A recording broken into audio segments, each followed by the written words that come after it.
The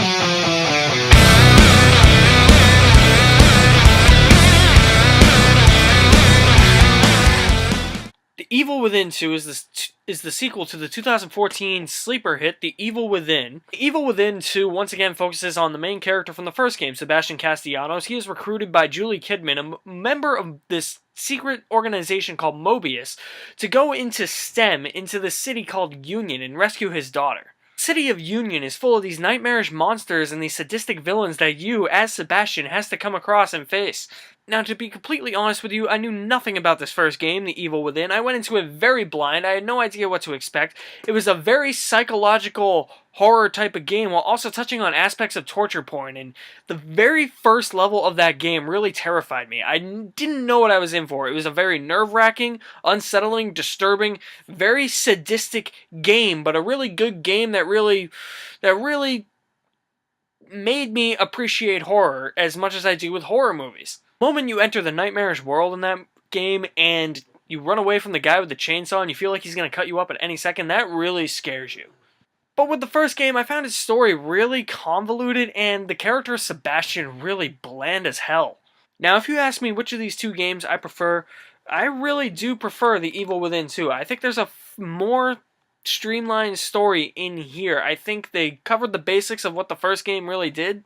Even though there are other subplots in this game, the overarching story is the fact that Sebastian is only in this world to rescue his daughter from Mobius. And that really helped this game. This makes a far superior gameplay experience, a far superior story absorption. It gives you something in terms of emotional depth to latch onto with Sebastian, because he is, without a doubt, still, even in this game, one of the most boring video game characters I've ever seen. He's a disgraced former detective looking for his daughter, and that's really all there is to him in this game. It's a lot more than there is in the first game, and to be honest with you, when the emotional bits hit, they really hit you hard. It throws a lot of those heartstrings at you, and it really kind of tugged at me and dragged me into the story a lot more. Speaking of story, in terms of that, I really like how this game ends. It doesn't really set up a third game. I don't really think you have to set up a third game. This is the type of series where you don't have to set up each next installment. Each installment can stand on its own, and that's what I liked about The Evil Within 2.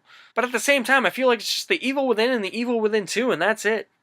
Now, like I said with the story, it's more streamlined and more generic, but it's easier to comprehend and it's easier to absorb. There were a couple days where I wasn't able to play this game due to other commitments I had, but because of that, I was able to remember what I had just played only a couple days ago, because this story is just, it's so simple.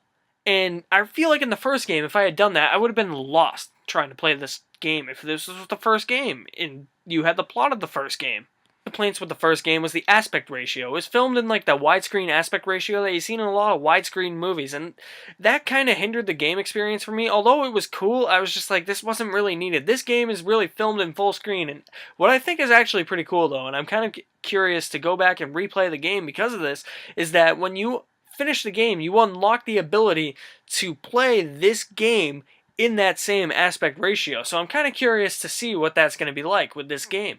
I think what hindered a lot of people with the first game was the fact that it was more of a linear story, where in this one it's more open world. The first game you just followed one path and you went for it. This one you can explore the city of Union, open world, and you can do some side missions. If you're like me and you just want to go for the missions right away, like the main missions, you can do that as well. Semi-open world, the whole game's not like that, especially the last couple chapters of this game. But I think that's really going to attract a lot of players with open world, people who like to do side missions. And then if you want your more linear storytelling, you can just go forward for the campaign like I did, and then do all the side stuff on replay. Now, the gameplay was pretty smooth, and I didn't notice any glitches, thank God, because I think I just got this right as it was released, and it was pretty fun to play. Gameplay elements from the first game return, especially when you update and upgrade Sebastian. He undergoes this electric shock therapy that I always thought was kind of weird in the first game, but it's also kind of weirder in this game because it takes place in his detective room, where you have this nurse from the first game, Tatiana, kind of guiding you through the whole process. That was kind of weird to see in this game. I think it made more sense in the first game. I got this just basically right as it launched. There were no gameplay glitches, and the ammo in this game is spread out enough. You have just enough ammo. Every time I was fighting a boss, I didn't run out of ammo, you know? I was very low on ammo, but I never ran out. So, I mean, the game does provide you with a good amount of ammo, and ammo when you need it. Now, I like how some elements of this game's story harken back to the original. For instance, you have to fight a boss in this game that is the Keeper from the first game, the guy with the safe on his head. You have to fight this crazy spider lady that you have to set on fire. You fight the guy with the chainsaw again. I will say my biggest flaw with this game is that this game couldn't decide who it wanted to be its villains. There's like 3 main villains, 4 if you count one of the cutscenes. Half of this game focuses on this guy who dismembers people and then takes photos of them for art, which is pretty disgusting and disturbing, and that creeped me out. I will say that. This game does deliver the disturbing content. It's not as scary as its predecessor or as torture pornish as its predecessor. This is more of a psychological horror game. It focuses on the psychology of horror, but unsettling and nerve-wracking to play, even though it's not as scary as the first one. However, my point being is that towards the end of the first half of this game, you fight what you think is the main villain, and then when you beat him, you're like, well, is the game over? Second half of this game focuses more on this like satanic cultish type of stuff with this preacher guy, and then you fight him, and you're like, well, the game's got to be over, and it's not over. Then there's this villain for the last 2 chapters, and you fight her, and you're like, well, the game's over. And then the final cutscene, there's this supposedly, probably 4th villain, and you're like, well, how many villains are there?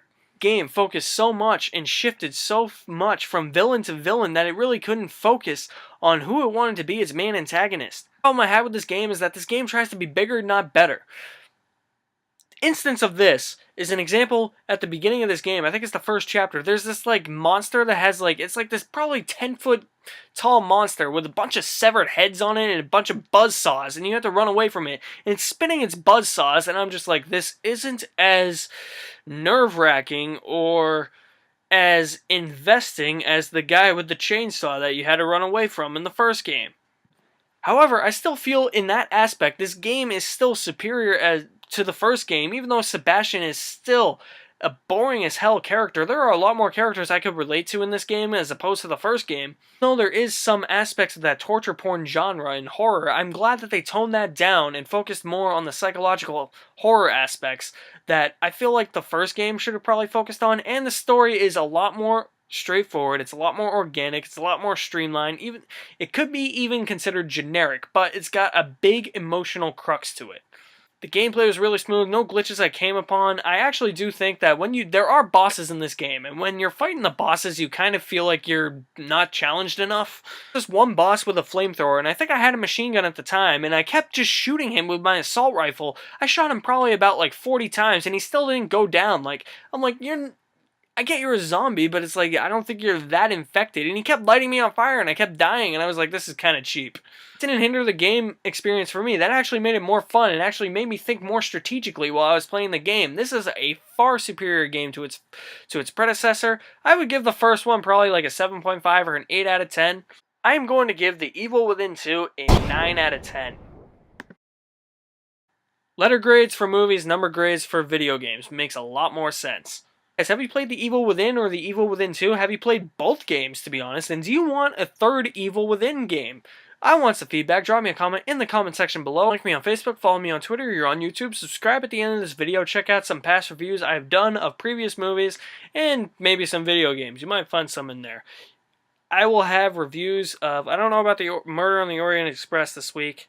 I'm going to try and squeeze that in. I will have Justice League next week. So yeah, stay tuned to my channel for more reviews. I'll see you guys next time.